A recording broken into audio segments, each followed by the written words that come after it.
ایک دن ایک یتیم لڑکا روتا ہوا حضور صلی اللہ علیہ وسلم کے پاس آیا اور فرمایا کہ میرے باپ کے مرنے کے بعد ابو جہل نے اس کے جوڑے ہوئے سارے مال پر قبضہ کر لیا ہے اور مجھے اس میں سے کچھ بھی دینے سے انکار کر دیا ہے، آپ میرا حصہ ابو جہل سے دلوا دیں۔ آپ صلی اللہ علیہ وسلم یتیم لڑکے کو ساتھ لے کر ابو جہل کے پاس تشریف لے گئے اور بسم اللہ الرحمن الرحیم، مخلوق کے خدا کی خدمت کرنا ایک ایسا عمل ہے جو اللہ تعالیٰ کو راضی کرنے کا بہترین ذریعہ ہے۔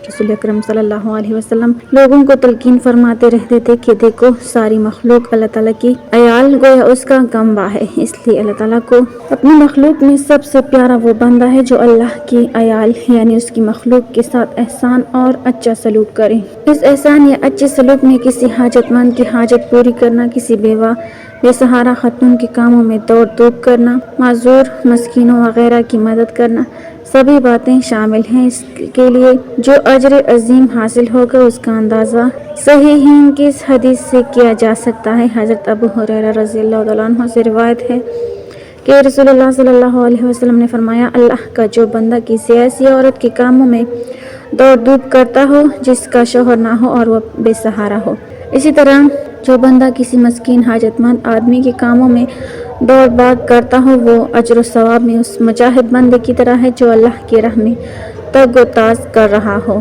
راوی کہتے ہیں کہ رسول اللہ صلی اللہ علیہ وسلم نے یہ بھی فرمایا تھا کہ وہ اس شب بیدار بندے کی طرح ہے جو رات بھر نماز پڑھتا ہو اور تھکتا نہ ہو، اور اس دائمی روزہ دار کی طرح ہے جو ہمیشہ روزہ رکھتا ہو اور کبھی روزے کے بغیر رہتا ہی نہ ہو۔ اس قسم کی متعدد اور احادیث بھی کتب حدیث میں وارد ہوئی ہیں۔ رسول اکرم صلی اللہ علیہ وسلم اگرچہ لوگوں کے مخدوم اور مطاع تھے، لیکن آپ صلی اللہ علیہ وسلم کا عمل یہ تھا کہ ہر وقت مخلوق خدا کی خدمت کے لیے کمر بستہ رہتے تھے۔ اپنا ہو یا بیگانہ آپ ہر ایک کے کام آتے تھے۔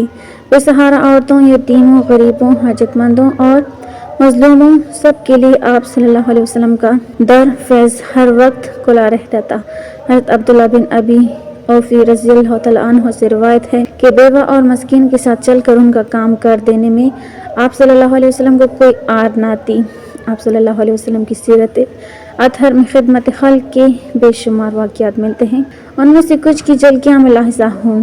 مکہ میں آپ صلی اللہ علیہ وسلم کا معمول تھا کہ غریب اور بے سہارا عورتوں کے باہر کے کام کر دیا کرتے تھے۔ مثلا انہیں بازار سے کوئی چیز خریدنے کی ضرورت پیش آتی یا انہیں کوئی شے کہیں بھیجنی ہوتی تو آپ صلی اللہ علیہ وسلم بنفس نفیس ان کے اس قسم کے کام کر دیتے تھے۔ ایک مرتبہ ایک بوڑھی خاتون مکہ کی ایک گلی سے گزر رہی تھی، اس نے اپنے سر پر ایک باریک گٹری اٹھا رکھی تھی۔ بیچاری اس گٹری کے وزن سے اس طرح دب گئی تھی کہ وہ بمشکل قدم اٹھا سکتی تھی۔ لوگ اس کا تمسخر اڑانے لگے۔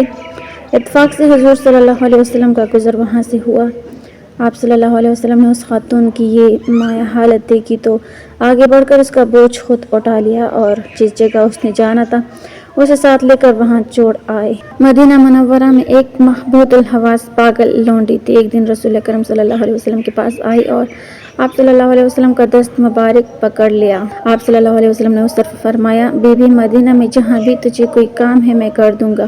پھر آپ صلی اللہ علیہ وسلم اس کے ساتھ مدینہ کی ایک گلی میں تشریف لے گئے، وہ اس گلی میں بیٹھ گئی، آپ صلی اللہ علیہ وسلم بھی وہیں رک گئے اور اس کا جو کام تھا وہ کر دیا۔ مدینہ میں لوگوں کے گھروں میں کام کرنے والی کنیزیں بعض اوقات آپ صلی اللہ علیہ وسلم کی خدمت میں آتی اور کہتی، یا رسول اللہ میرا یہ کام ہے۔ آپ فوراً اٹھ کھڑے ہوتے اور ان کے ساتھ جا کر ان کا اٹکا ہوا کام کر دیتے اور وہ دعائیں دیتی رخصت ہوتی۔ جلیل القدر صحابی سادس الاسلام حضرت خباب بن ارت رضی اللہ تعالیٰ عنہ کی صاحبزادی بیان کرتی ہیں کہ میرے والد کو جہاد کے لیے گھر سے دور جانا پڑا۔ گھر سے چلتے وقت وہ ہمارے پاس ایک بکری چھوڑ گئے اور کہہ گئے کہ جب اس کا دودھ دونا ہو اسے اصحاب صفا کے پاس لے جانا، وہ دودھ دیں گے۔ وہ دودھ دوہنا نہیں جانتی تھی، چنانچہ میں اس بکری کو اصحاب صفا کے پاس لے گئی۔ اس وقت رسول اللہ صلی اللہ علیہ وسلم وہاں تشریف فرما تھے۔ آپ صلی اللہ علیہ وسلم نے اس بکری کو پکڑ کر اس کے پاؤں رسی سے باندھ دیے اور مجھے حکم دیا کہ اپنے گھر میں جو سب سے بڑا برتن ہے وہ لے آؤ۔ میں وہ برتن جس میں آٹا گوندا جاتا تھا اس کو لے آئی۔ حضور صلی اللہ علیہ وسلم نے دودھ دوہا اور وہ برتن بھر گیا۔ آپ صلی اللہ علیہ وسلم نے فرمایا، اس کو لے جاؤ، خود بھی پیو اور پڑوسیوں کو بھی پلاؤ۔ جب تم اس بکری کا دودھ دوہنا چاہو اسے میرے پاس لے آؤ۔ چنانچہ میں صبح و شام اس بکری کو آپ صلی اللہ علیہ وسلم کے پاس لے جاتی تھی اور آپ صلی اللہ علیہ وسلم اس کا دودھ دوہ دیتے تھے، یہاں تک کہ کچھ عرصہ بعد میرے والد واپس آ گئے۔ ایک دن رسول اللہ